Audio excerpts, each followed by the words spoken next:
Mbrëma të nderuar teleshikues, mirë se vini tek pasqyra elektorale. Çështja Beketi sot ka patur zhvillime të jashtëzakonshme. Nga njëra ne kemi njohur edicionet informative dorëzimin e tashmë një padije të mbritur nga ana e Francesco Beketit dhe ortakëve të tij, të një seri e provash sipas të cilave akuzat e ngritura ndaj tij dhe ortakëve janë të pabazuara. Është qendra ndërkombëtare e zgjidhjes mosmarrëveshjeve të investimeve ajo që do duhet të japë verdiktin e saj pas dorëzimit të kërkesë padijës me 5 pika nga ana e Francesco Beketit.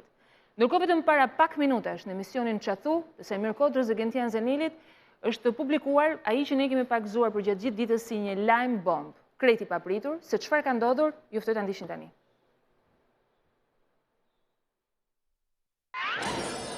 Në fakt, siç ne keni parë në edicionin e lajmeve, sot dua të hedh një shashkë. Jo më shashka se bën tym. Kjo është një bomb që për më tepër se do plasi, do të iluminojë të gjithë ata që janë në dyshje. Është ka këto bombat që përdorin forca speciale që bëjnë edhe dritë, edhe...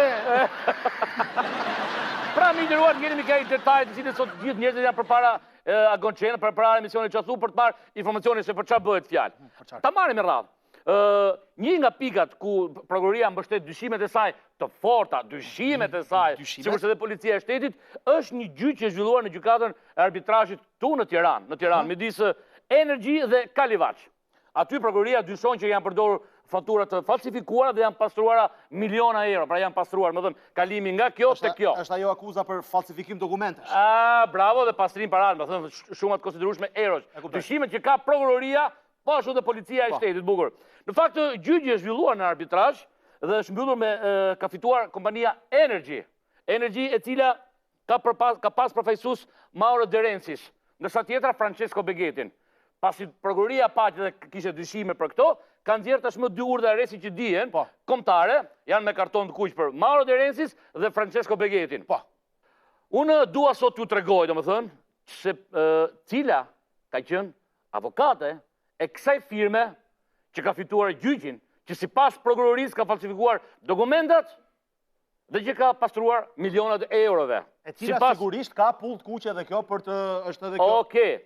Ajo është zonja Ajola Xhoxhe. Ajola Xhoxhe, bashkëshortja e Erion Velia, kandidatit për Partinë Socialiste të Bashkisë Tiranës. Kjo është avokatja që ka përfaqësuar firmën në gjyq, në arbitrazh në Tiranë dhe e ka fituar. Regjia ka lënë tek emailët disa korrespondenca, kjo është vetëm një pjesë, sepse ka me qindra të tillë që Ajola Xhoxha ka bërë me Mauro De Rencis, përfaqësuesin e kompanisë Energy, e cila ka fituar gjyqin në arbitrazh. Ja tek shikoni dhe ju në ekranat tuaj minderuar, janë disa emailë thjesht për të treguar që është Ajola Xhoxha, ajo që ka përfaqësuar firmën që ka fituar në arbitrazh. Avokatja e kësaj firme. I nderuar zoti De Renci, për sa i përket arbitrazhit Energy kundër Kalivaç, ju informoj që avokatët e palëve dhe gjykatësit kanë rënë dakord për të zhvilluar seancat dhe të përdorin dokumentat në gjuhën shqipe, rrjedhimisht në lidhje me komunikimin midis nesh dhe juve.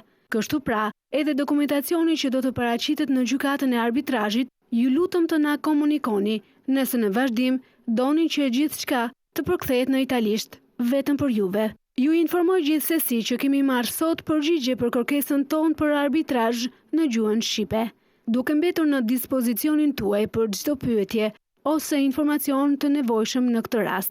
Përzemërsisht, Ajola Xhoxha. I nderuar zoti De Renci, për sa i përket çështjes Air One, duke qenë se seanca e ardhshme është këtë të hënë, 9 dhjetor, do të kemi nevojë për pyetje dhe të marrim sa më shpejt përgjigjen nga ana juaj. Na mjaftojnë përgjigje të thjeshta, pa patur nevojë për hollësi. 1. Ekzistonte ndërmjet palëve një marrëveshje që kishte të bënte me tarifat e fluturimit?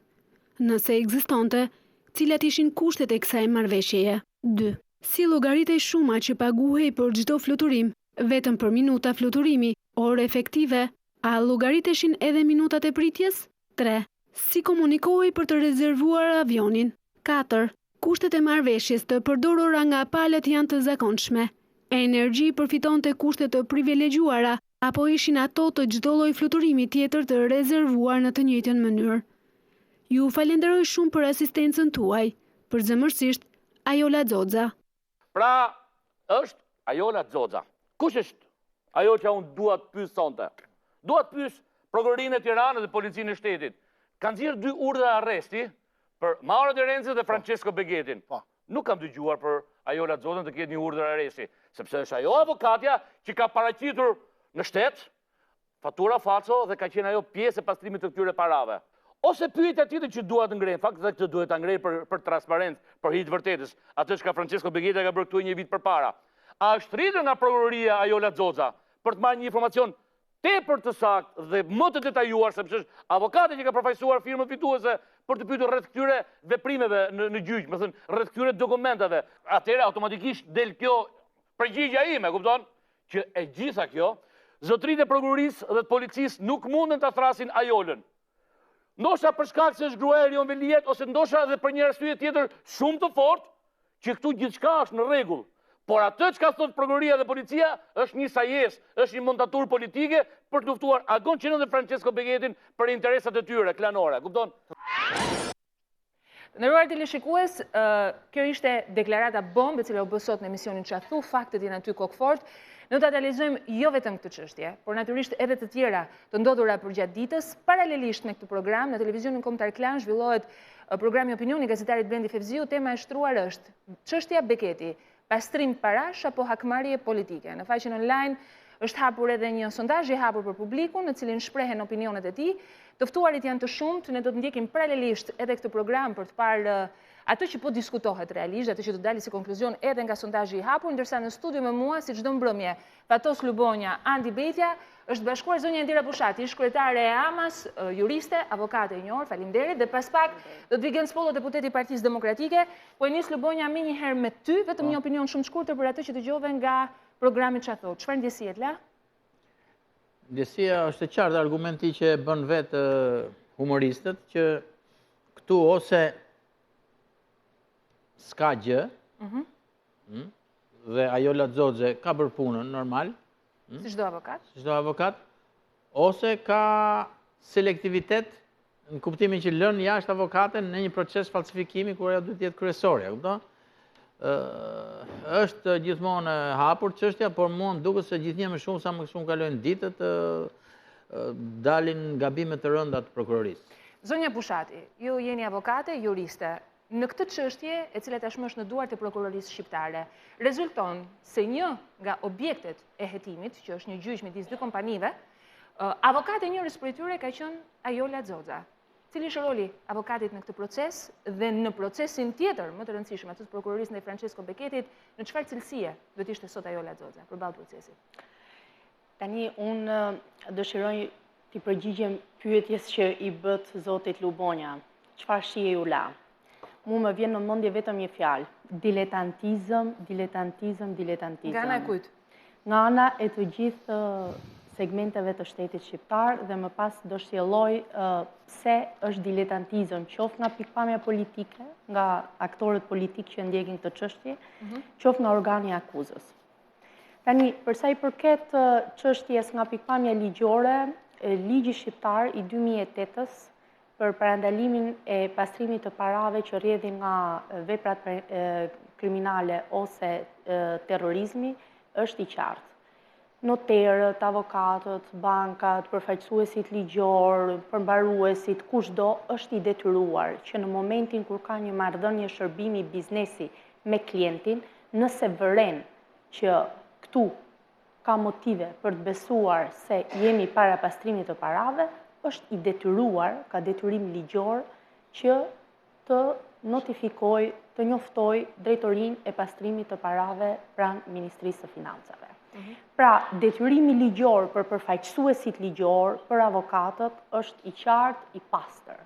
Pyetja është, nëse me sa duket nuk kemi dëgjuar, nuk kemi njoftuar që zonja Ajola Zoze të bëhet, të jetë një nga personat që të ketë njoftuar organin kompetent nëse ka pasur dyshime për pastrim parash apo jo, jemi vënë në dieni të këtij aktiviteti të shtuar të avokatës në fjalë përmes denoncimit që një bank ka bërë për rastin Zhanashvili, që vetëm televizioni juaj pati kurajon ta trajtojë gjërësisht dhe qartësisht. Zonja Bushati, vetëm një moment, ka mbritur zoti Gens Pollo, i cili në fakt është në fushatë elektorale dhe Sapo kam mbritur nga një prej... Lete dhe mirë se erdhët, zoti Bollo. Mirë se erdhët, faleminderit. Ju ishit sot në parlament, i pari që bët një deklaratë rëndësishme pas njoftimit që erdhi dhe nga emisioni Çathu spotit se do dilte një emër, bomb, brenda një çështje e cila ka pushtuar faqet e shtypit. Ju e ndoqit emisionin Çathu deri në fund. Sa po erdha, pash që po paraqisnin disa dokumenta, premtuan që do më sillnin të printuara, por pak a shumë pata privilegjin të merre një informacion paraprak. Dhe thash që dokumenta do dalin në orën vijim dhe më vjen mirë që fjala ime doli e vërtet. Por gjithsesi që mos merremi me çfarë thash unë, sepse është më relativisht më pak e rëndësishme. Merrem me thelbin. Merrem me thelbin dhe përsëris në një farë mënyrë atë që thash në kuvend. E para, Zoti Beketi nuk ka nevojë për avokatin time, unë nuk ka ndërmend as ta mbroj, as ta akuzoj, as ta fajsoj akuzën e bërë prokuroria Zotin Beketi. Në pikpamjen time të gjithë pronarët e medias kanë hijet e tyre në këtë vend, dikush me koncesione, dikush me kafe me ngjyra të ndryshme, dikush me tendra, dikush me leje ndërtimi. Kjo ka qenë shoqëria shqiptare në tranzicion, ashtu siç kritikohen toptan politikanët, mendoj që është mënyrë e padrejtë, ashtu siç mund kritikohen toptan pronarët e mediave, mendojnë që është mënyrë e padrejtë, është një proces zhvillimi me dritë hijet e veta. Pra, çështja e pronësisë, biznesit, respektimit ligjeve nga kompanitë e pronarit të televizionit tuaj është një çështje që duhet parë bazuar në fakte që paraqet prokuroria. Goditja e televizionit Agon, Agon Channel, është një thirrje alarmi për çdo që beson, unë jam një prej tyre, që liria e shprehjes në Shqipëri në 2 vitet e qeverisë Rama apo Rama Meta është në rrezik. Dhe unë mendoj, domethënë përtej asaj që thash, që selektiviteti në goditjen e Agon Channelit nuk mund të jetë rastësor. Kur e mora vesh, kur u njoftova, isha në një mbledhje elektorale përsëri në kombinat, reagimi pari imi në Twitter dhe në Facebook ishte po goditet Agon Channel që ka qenë kritik ndaj qeverisë. Është rastësi, që reagimi parë pas 1 orë gjysmë 2 orë pasi unë mora lajmin.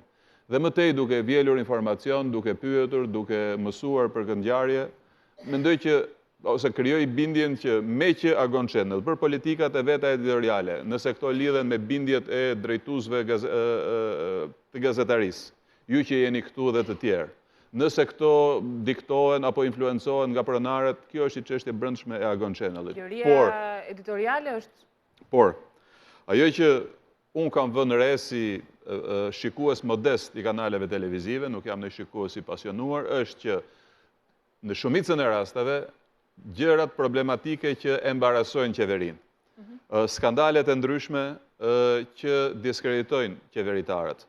Zullumet e ndryshme, dhe këtu mund t'i listoja, kanë qenë në Agon Channel të parat në lajmet e ditës, të trajtuara në mënyrë të plotë, ndërkohë që në media tjera, edhe më të mëdha, edhe me licenca më të mëdha, kanë qenë her pas here të fshehura midis lajmeve, të shtyra poshtë në listën e lajmeve, të trajtuara në mënyrë të përcipët ose të mos trajtuara fare.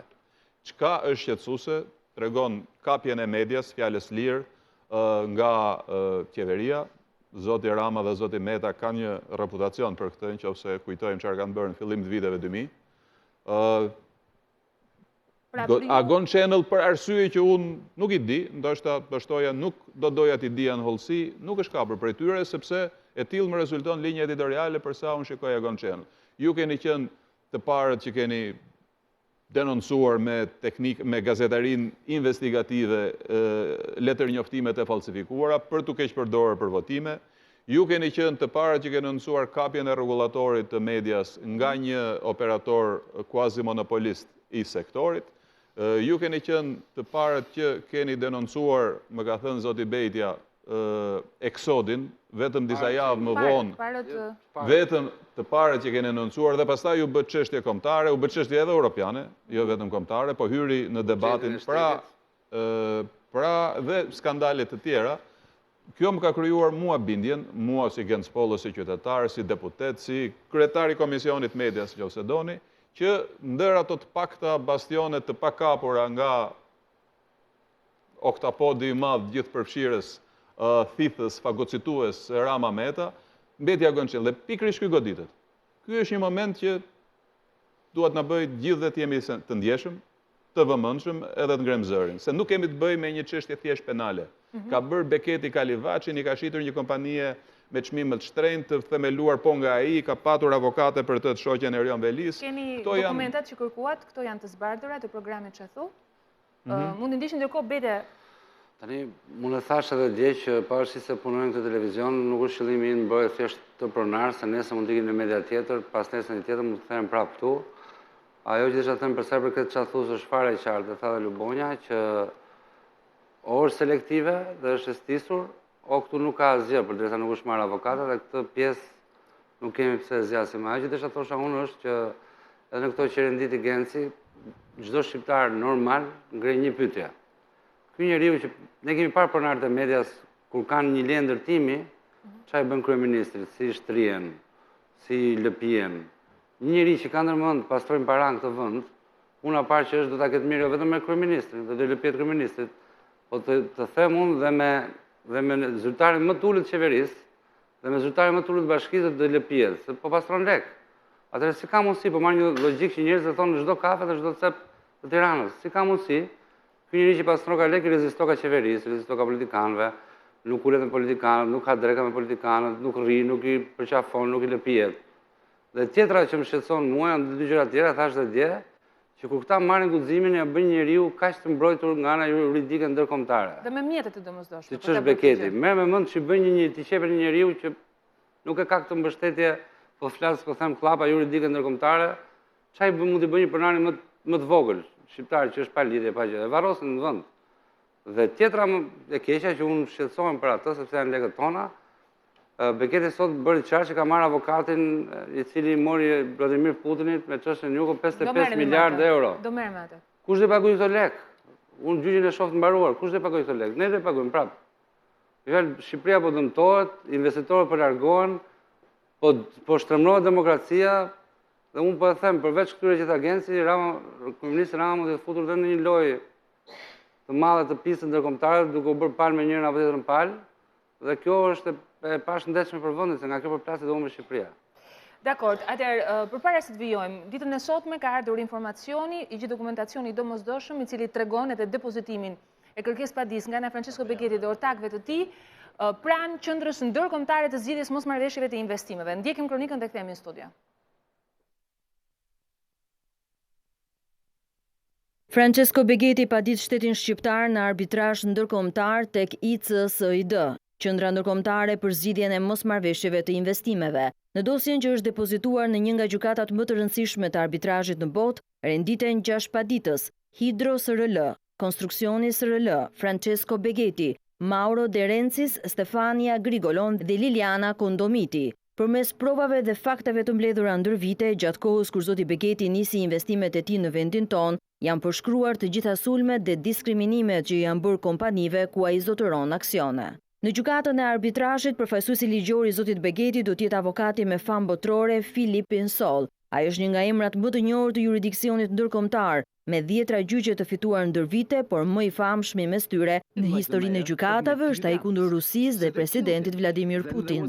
Avokat Pinsol zhvilloi mbrojtjen e ish aksionerit të kompanisë së naftës Yukos, duke e bërë atë fitues të 50 miliardë dollarëve ndaj Putin. Dhe thelbi i akuzës së Putin kundër ish aksionerit Khodorkovski, që gjykata në fund e rrëzoi, ishte pikërisht fryrje e provash për të stisur akuzën e evazionit fiskal. Gjashmëritë në këto dy procese e kanë bërë avokatin Pinsol që ta marrë përveç të tjerave edhe me dëshirën e tij këtë çështje në dorë. Ja si e ka gjykuar pak kohë më parë ky avokat sulmin e shtetit shqiptar ndaj biznesmenit Francesco Beketi. Ka qëllim për të diskriminuar dhe nuk është e nevojshme të tregohet qëllimi për diskriminim, por në qoftë se tregohet një qëllim, atëherë kjo tregon që është diçka shumë serioze dhe kjo mund të ketë një impakt në madhësinë e dëmeve. Ndërkohë, padia voluminoze rendit edhe ligjet që ka shkelur shteti shqiptar, mes të cilëve marrëveshjet koncesionare dhe traktatin e përbashkët të investimeve Shqipëri-Itali. Sulmi i paprecedent i ditëve të fundit ndaj investitorit Francesco Beketi nuk ishte i pari mbi kompanitë ku ai zotëron aksione. Gjithçka ka nisur 2 vjet më parë me rotacionin politik në Shqipëri. Sulmet e orkestruara politikisht kanë shkaktuar dëme të pallogaritshme për Begetin dhe bashk aksionerët e tij, investitor të huaj si edhe përpunojësit e kompanive të tyre. Pas investimeve në energji, zoti Begeti në prill të vitit 2013 bëri realitet televizionin Agon Channel, që shumë shpejt u bë faktor në tregun shqiptar mediatik. Por investimet nuk u ndalën këtu. Në fund të vitit 2014, nisën transmetimet për shtetin fqinj, Agon Italia, një investim prej 50 milion euro, ndër më të mëdhenj të bërë edhe në rajon, e jo më në një treg në rënje si Shqipëria. Por zgjerimi i investimit erdhi në përpjestim të drejtë me sulmet e qeverisë. Tashmë, vëmendja ishte përqendruar tek televizioni. Edhe pse ky investim miliona euro ka të punësuar mbi 400 profesionistë të tregut mediatik, qeveria sërish nuk i ndali sulmet, të cilat kulmuan me diskriminimin që i bëri Ama në garën e transmetimeve numerike. Përmes padisë së tij, zoti Begeti parashtron 5 kërkesa në arbitrazhin ndërkombëtar. A. Lëshimin e një urdhri të përkohshëm që t'i kërkoj Shqipërisë të pushojë shkeljet e traktatit të përbashkët mes Italisë dhe Shqipërisë gjatë kohë zgjatjes së këtij arbitrazhi. B. Të urdhëroj Shqipërinë të ndalojë shkeljet e traktatit të përbashkët Itali-Shqipëri. C. Të urdhëroj Shqipërinë për t'i bërë paditësve kompensim të plotë të dëmeve që i kanë shkaktuar tashmë plus interesat. D. Të urdhëroj Shqipërinë t'i paguajë paditësve shpenzimet e plota të arbitrazhit, duke përfshirë, por pa u kufizuar në kompensim për tarifat dhe shpenzimet e të gjithë arbitrave, tarifat dhe shpenzimet, tarifat ligjore dhe shpenzimet e bëra nga paditësit në lidhje me kontestimet e tanishme. E. Të urdhëroj Shqipërinë që të paguajë interesat e dëmshpërblimit, sado qoftë vlera e tij, derisa ai të paguhet. Tashmë gjithçka është në dorë të gjyqtarëve ndërkombëtar që vendosin drejtësi për te interesave të vogla klienteliste të disa qeveritarëve që çojnë interesat e shtetit të tyre në rrugë pa krye. Atëherë, kjo është kërkesë padia e depozituar nga Francesco Begeti. Zoti Pollo, ne të pestë tu, publiku që është në sallë, jemi shqiptar, publiku që na sheh nga shtëpia. Sot një shtetas italian ka paditur shtetin shqiptar duke kërkuar dëmshpërblimin për çështjet e kërkesë padisë që ju sapo ndoqët. Një kosto arbitrazhi i cili rëndon drejt për drejt mbi të gjithë ne dhe fëmijët tanë që jemi këtu. Çdo të thotë sot për Shqipërinë ky fakt? Kjo do thotë që nuk është hera para së fundit që shteti shqiptar përballet me padi arbitrazhi nga subjekte civile, nga kompani tregtare. Unë mendoj që pa patur dieni për thelbin e çështjes edhe për argumentet që palët mund paraqesin, nuk do ishte e dur nga ana ime të prononcohesha në mënyrë që thoja që kjo është gabim, shteti do humbi para, shteti mund të humbi para, mund të jetë padia e drejtë, mund të jetë padia e padrejtë. Domethënë historitë e arbitrazhit janë pafund dhe përvojat tona në qeveri, po edhe në përgjithësi nuk janë gjithmonë të mira.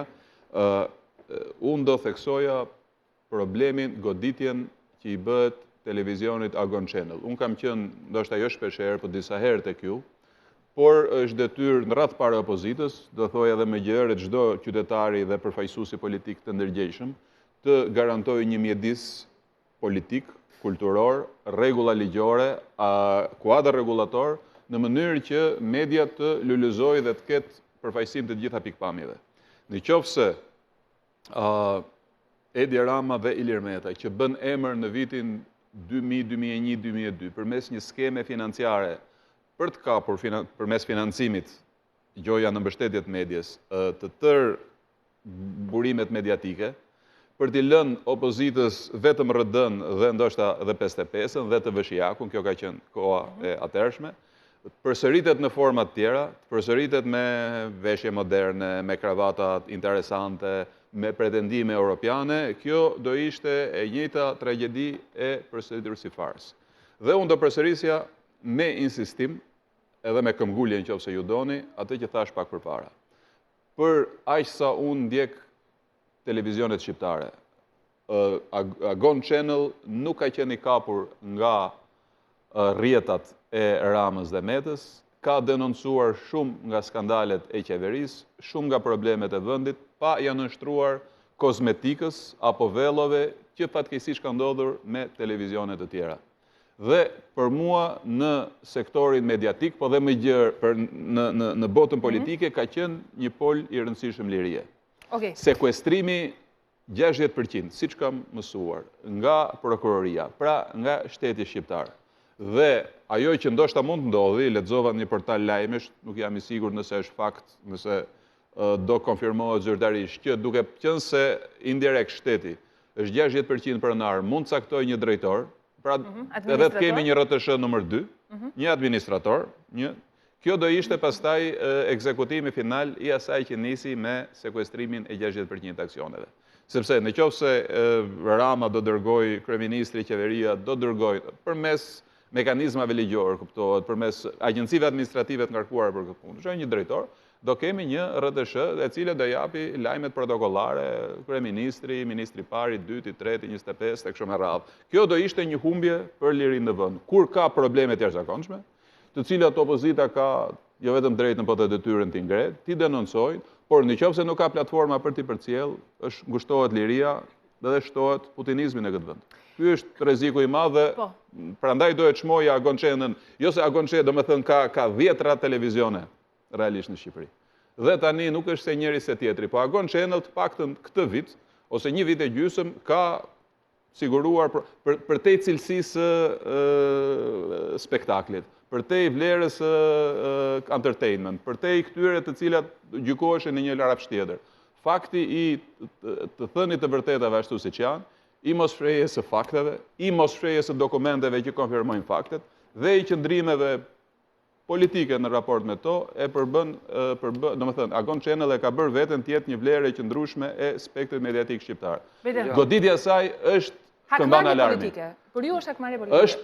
Është përpjekje, ka dy gjëra. Është përpjekje për të mbyllur gojën, një televizioni të lirë që i thot vërtetat ashtu siç i gjejnë gazetarët e këtij televizioni.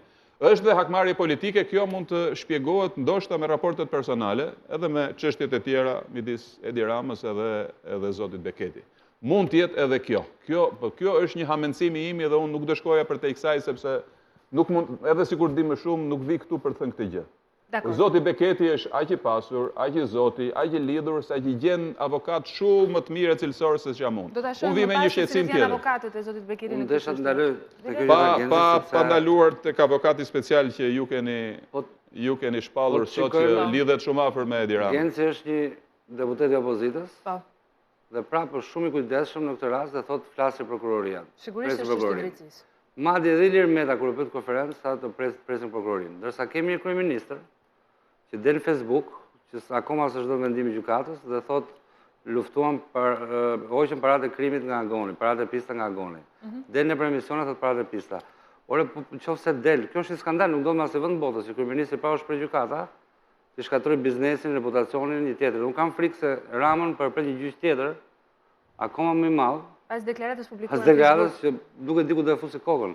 Po nuk kam parë kryeministër në botë dhe politikan normal dhe mesatar, jo me inteligjencë, që pa u shpreh vendim i gjykatës thotë ka precedent zoti kryeministër kur Mimi Kovelli, ministre e mbrojtjes, doli dhe tha pa dis paraardhësin tim detyr Arben Imamin, një orë më vonë nxori në Facebook vetëtimen të dënohet për Arben Imamin.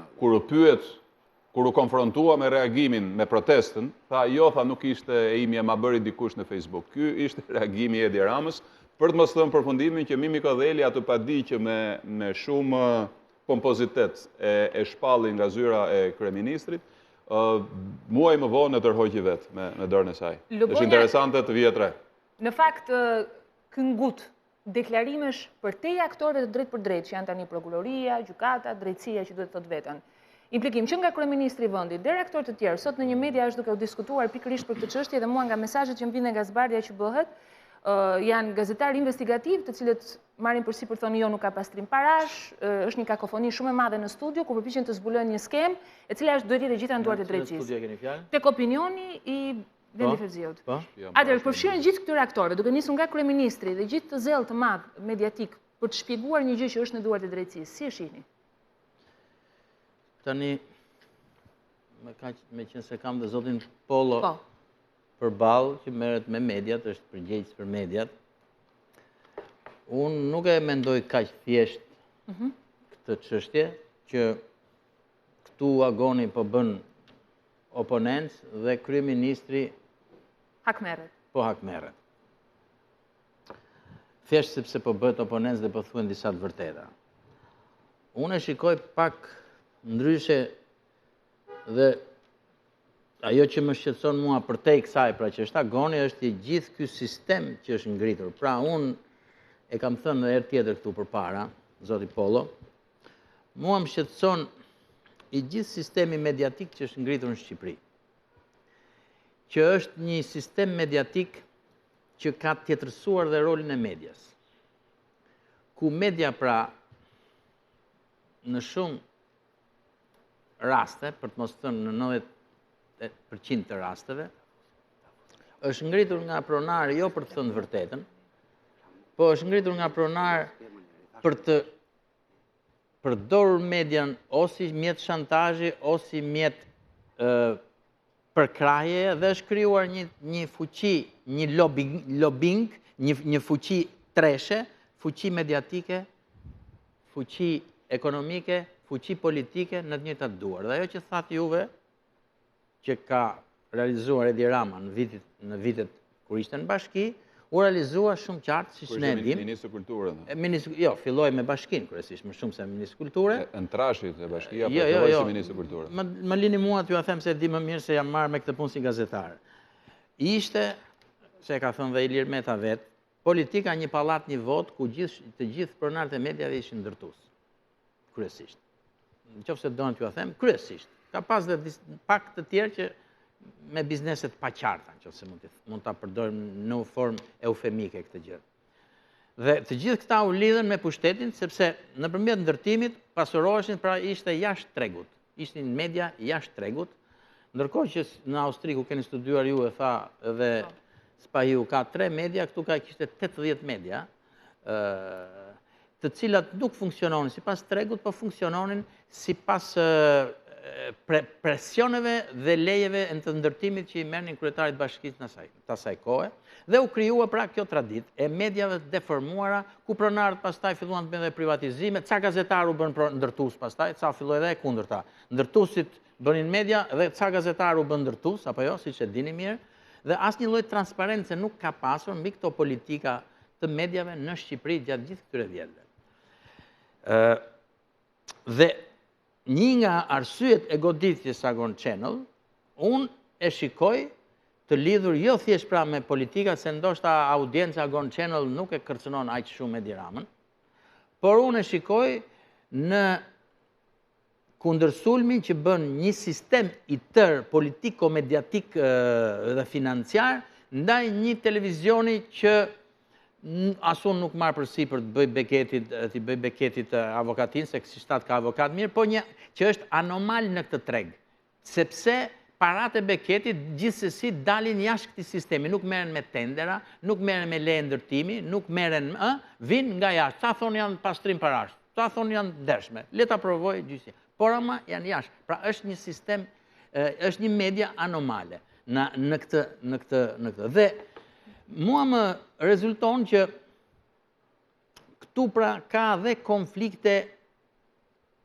ekonomike, interesash, mediash që për fat të keq kanë uzurpuar, kanë monopolizuar tregun, dhe jo vetëm si media, si thash pra, por dhe për të përdorur pastaj për të përdorur këto media për pushtet ekonomik, për pasurim, për privatizime, të gjitha këto që janë bërë, siç më rezulton mua shpeshherë në format paligjshme, që po t'i kontrollosh, dhe në këtë rast unë mendoj që ashtu sikur se Beketi, dhe e kemi thënë dhe këtu, t'i bëhet një audit dhe një transparencë, me qenë se ju jeni politikan, që e ka bërë, por le ta bëhet të bëhet dhe të bëhet nga prokuroria, të bëhet nga një komision parlamentar, të bëhet të gjitha medjeva që kemi në Shqipëri, burimi parave, ligjet si i respektojnë, pronësia që kanë pronarët e ndryshëm, kush janë pronarët, sa pronar ka, se ka ligje dhe për këto, ka ligje që janë shkelur, si që dim. E gjitha kjo, qa bën? Kjo i ka bërë vulnerabël këto media, ndaj pushtetit. Do më thënë, duke qenë se kanë shkelje, duke qenë se kanë interesa, duke qenë se kanë privatizime të bëra për të bërë, për të legalizuar, për të bërë, apo jo, gjithë to, ai që merr pushtetin i kontrollon këto media, apo jo, sepse janë vulnerabël dhe në këtë kuptim ato nuk bëjnë dot as funksionin e tyre si përçues të së vërtetës të gjithë atyre që kemi ne. Pra bëhen shërbëtor kapën nga pushteti. Siç thatë ju, Edi Rama është mjeshtër për këtë punë, po përgjithsisht pushtetet kështu kanë përdorur në Shqipëri dhe domethënë këtu çështja në thelb ka të bëjë me funksionin e mediave në këtë vend. problemi i atij që quhet konflikt interesash pra, midis një pronari mediash që është pronar media, është njëkohësisht ka biznese të lidhura pastaj me tenderime që bëhen nga shteti, apo privatizime, ndihmesa privatizimesh, të gjitha këto e tjetërsojnë rolin e medjave. Në këtë aspekt unë mendoj se Shqipëria ka nevojë për mund të ishte ky rast për një shkundje dhe për një proces transparence ku, nëse doni mendimin tim, meqense e kam thënë shpeshherë, ja kam thënë dhe Sonila Meçës, Shqipëria ka nevojë t'i kthehet Europës si model, ka televizione publike jo qeveritare, që duhet bëhen televizione serioze ku të transferohet politika në shumë aspekte dhe të bëhen atje debatet politike, apo jo? Ku që t'jenë demokratike, që t'jenë të pagura nga taksapaguesi shqiptar, siç dihet, pra pa konflikt interesash me pronart, dhe jo të eliminohen mediat e tjera, sigurisht, por mediat private të jenë brenda ekonomisë së tregut, të jenë sipas konkurrencës, sipas audiencës, pra investime ku ai që punon më mirë, që tërheq më mirë publikun, mundet të mbijetojë, të tjerët të falimentojnë. Kjo nuk ndodh në Shqipëri dhe ajo që shoh unë është që kjo qeveri që ka ardhur, e re, me një premtim rilindje, nuk po bën gjë tjetër, veçse po shfrytëzon dobësitë dhe gjithë ekonomia shqiptare për mendimin tim është shumë e dobët, bizneset shqiptare janë në krizë, të gjithë janë të shantazhueshëm, të gjithëve mund t'i çosh tatimet dhe t'i gjesh një gjë, dhe në vend që të punohet për ta normalizuar këtë gjë, në vend që punohet që ai që është i shantazhueshëm dhe ka problem, të kapet, të bëj punime gratis, më falni zoti Polo, po unë nuk kam një gjuar juve si deputet, juve si opozit, ose pak ju kam dëgjuar, na kërkoni, e thash dje, po e them prap këtu, se këtu na kërkohet transparencë, janë bërë punime në kryeministri, apo jo, siç e dini, janë bërë punime serioze, nuk e di se sa, po atë valsin dje janë ngritën në Francë vetëm për një bilet për të shkuar ndeshje dhe për të shkuar nga Parisi në Berlin. Manuel Valls, po. E pra, dhe këtu bëhen punime, nuk tregohen as se kush janë biznesmenët që i kanë bërë këto punime, a janë filantropë se nuk vënë emrin, a janë punime gratis që nesër presin shpërblime, as kush nuk i kërkon, as kush nuk i ngre zërin, dhe këte matan na flitet për transparencë. Dhe ne kemi një ndjenjë, domethënë që këtu ti ke nevojë për mua, ti je në dobësi, hajde më jep mua këto shërbime, këtu më jep para, këtu më shërbe me media, të tjerët unë i sulmoj i çoj tatimet. Dhe ky është kërcënim shumë i madh dhe nuk e ndjejmë shumë mbrojtjen nga maggioranca për këtë gjë, për arsye se mendoj që dhe maggioranca ka punuar pak a shumë me këto linja, opozita, ka punuar po kështu me këtë logjik, shpeshherë me të njëjtët njerëz, në të njëjtën mënyrë, me punime gratis që pastaj janë shpërblyer me tendra e me këto. Zoti Pollo. Atëherë shumë po bëra një panoramë. Platforma e Lubonjës për sistemin mediatik të nesërm, se do flasim pak dhe me Ndira Bushatin që e njeh mirë sistemin mediatik të dieshëm dhe të sotëm. Po, zoti Pollo? Atëherë, unë do rishpallja kredon time te pluralizmi, te garancia që media ashtu siç është, imperfekte siç është, minimumi që mund të bëj është të garantoj prezantimin e gjitha pikpamjeve. Dhe me gjithë gabimet, kritikat, pretendimet që mund ngrihen gjatë 8 viteve të qeverisjes Partisë Demokratike, ju të gjithë do bini dakord me mua që kishte media kryesore që ishin afër pro, po e quaj qeverisë, kishte media kryesore që ishin kundër qeverisë. Ajo që unë po besoj edhe ju bashkë me mua, po vini re gjatë 2 viteve të qeverisë rilindiste, është që një amalgam i madh mediash kryesore dhe disa media që rezistojnë duke në horizont. Të parat janë me linje editoriale pro-qeverisë, disa të tjera, ku unë me kënaqësi në këtë tryezë do rendisja dhe Agon Channel, nuk di audiencën që emisionet e Agon Channel kapit, është një temë tjetër, janë ato që e rezistojnë. Dhe pikërisht në këtë moment që unë do doja të quaja rezistence për thënë vërtetën. Për audiencën mund të vim dakord për diçka. Që në është rritur tani. E para kjo. Që goditet, nuk po them goditet Beketi dhe sipërmarrës ndryshëm. Kjo është një çështje që do meritonte një tryezë. Në digital. Na hoqën. Atëherë digitalbi është një çështje tjetër. Atëherë si është modeli i adhuruar nga Fatos Lubonja, është një model normal, i kolauduar, i konsoliduar, relativisht tradicional në Evropën perëndimore. Ju thatë Austria ka 3 kanale televizive. Janë 3 kanale televizive të televizionit publik. ORF1, 2 dhe 3 ka edhe private. Por audiencën më të madhe e ka publiku. Në Gjermani, audiencën më të madhe e kanë 2 televizionet publike që janë ARD-ja dhe CDF-i. Në Holland është e njëjta gjë. Në Britaninë e Madhe BBC-ja ka pjesën e Luanit, por ka dhe kanale tjera të rëndësishme. Në Francë, pra në Evropën kontinentale, dominojnë televizionet publike, sepse ato janë plurale në vetvete dhe kënaqin nevojat jo vetëm informative, por edhe kulturore, artistike, etj. Të publikut të gjerë. Ka bërë ndryshim Italia me Mediasetin, do me thënë me perandorin mediatike të Berlusconit, me problemet të konfliktit interesi, kur pronari direkt ose indirekt është shefi ekzekutivit, krijohet një vështirësi për shëndetin. Atëherë, por Shqipëria, si Serbia, Maqedonia, Rumania, do me thënë, nuk e ka këtë fat të ketë një traditë historike të pas luftës së dytë botërore si vendet që unë citova. Dhe këtu shpërthyet mbas vitit 97 mediat private. Shteti me institucionet dopta nuk qenë në gjendje as ta ushqente, as ta mbronte transmetuesin publik, i cili ta pranojmë si në këtë qeveri dhe në qeveritë e mëparshme ka degraduar në shumë drejtime, pavarësisht se financohet nga afro 14 milion euro, kryesisht nga tarifat e përdorusve, pra nuk janë taksa teknikisht, po janë diçka të gjashme, pra janë para publike, me atë shumë që një televizion tjetër do bënte i menaxhuar mirë, do kishte një performancë shumë mirë. Shpresoj që ta arrijmë ndoshta megjithse s'po dua të hyj asaj teme, domethënë me zhbllokimin, jo, të flasim për modelin, se shpresa lidhet me zhvillime të ndryshme. Atëherë, unë do bija dakord që Shqipërisi duhet një transmetues publik serioz, atraktiv, performues, i cili të jetë referencë për gazetari të mirë, objektive, të saktë, investigative në qoftë se doni, dhe për emisione tjera kulturore, artistike, shkencore, eksplorative.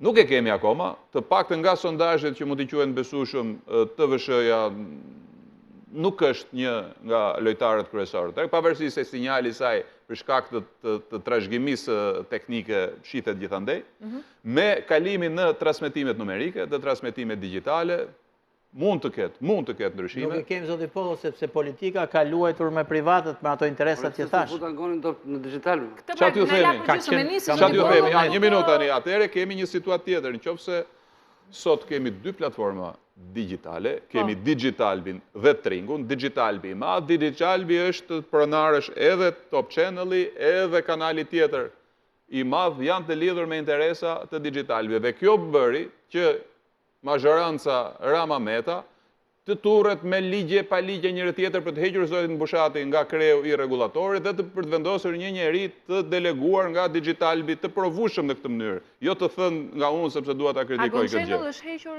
1 muaj pas nisjes së transmetimit nga Digitalbi. Me kontratë rregullt, ka dhe një proces për këtë çështje?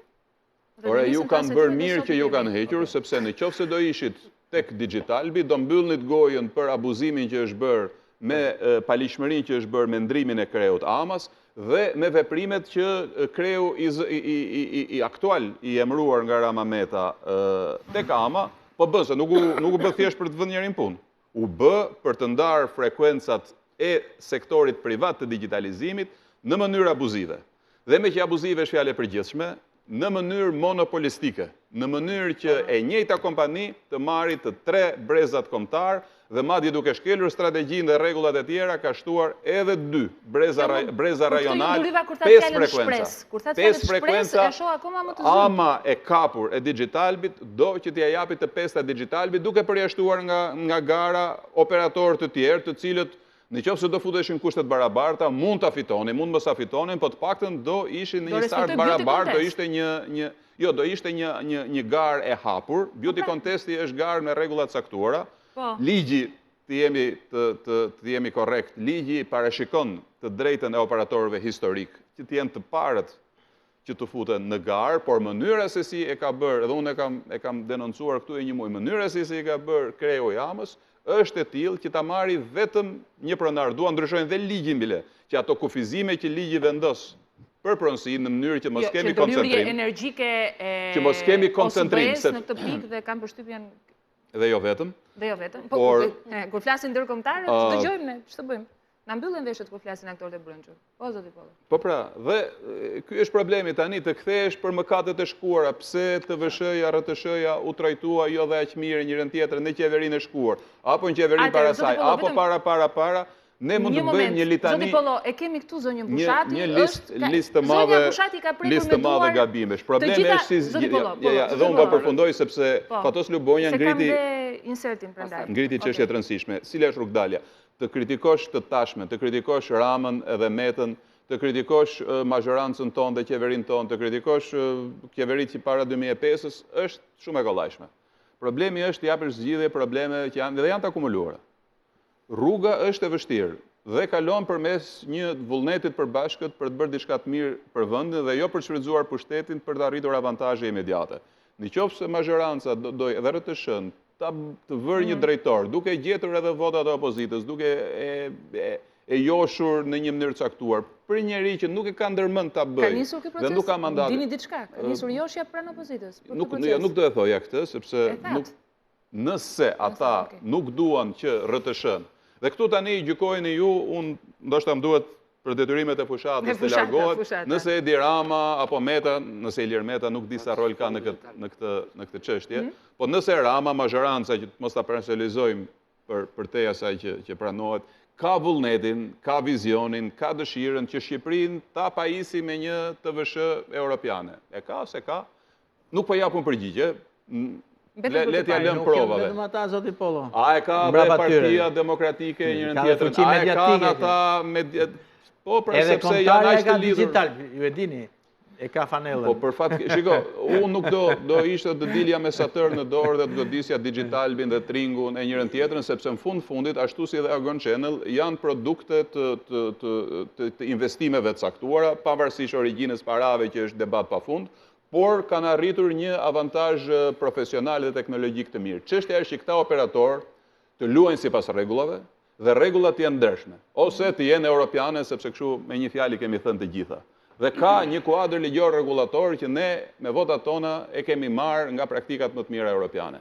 Për të zbatuar këtë, do vullnet nga rregullatori. Në momentin që rregullatori vendoset pikërisht njeriu i operatorit, dhe këtë e vendos mazhoranca, atëherë kemi një sinjal dëshpërues. Tani pyetja dhe në kundërshtim me ligjin sa herë, sepse nga ka zënë goja lesh në komision për këtë punë, kemi bërë luftra të papara. Nga fu digital për çdo kjo audiencë, po të ishim digital tani. Po të ishte ju digital, do ishte dhe ju si tjerë. Ju keni shpëtuar. Pa i po pastron lekë, kështë mbylluar me kohë dhe s'kam bërë. Po të ishe pastruar ato të bardha dhe do i feston të... Jo, sa për Ramën që flet në këtë mënyrë, ka folur dhe për media tjera. Ka folur për kredit pakthyera. Në këtë periudhë ekonomike, ku përqindja e kredive të këqija është shqetësuese, dhe jo vetëm jo për zullumet e oficerëve të kreditit në bankë, dhe jo vetëm për zullumet e biznesmenëve, po për klimën e përgjithshme ekonomike, nuk lipset nga një zyrtar të godasesh një operator që me zor mbahet. Mbahet në kushte të këqija, nuk është vetëm Shqipëria, është i gjithë Ballkani, është i gjithë Evropa, po kalon eurozona një për arsye të caktuara.